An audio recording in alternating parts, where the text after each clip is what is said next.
வாக்குவாதம் பெற்றார்கள்.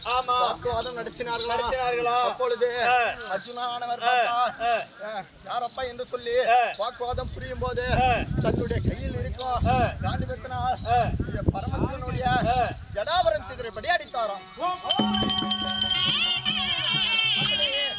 அப்படி அர்ஜுனன் பசுபதி ஆசிரம் பெற்ற கதையை என்னால் இன்று மட்டும் ஆடி பாடி வருகிறேன்.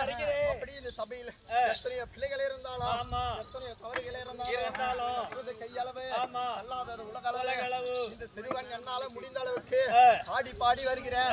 இதில் எத்தனையோ தப்பு பிள்ளைகள் இருந்தாலும் சுத்ரா வாயு கரண அப்படி என்று இந்த சபையில் அமர்ந்திருக்க 4 வண்ணத்தார்களோ ஒரு திரட்சிக்க வேண்டும் சபையார்களே.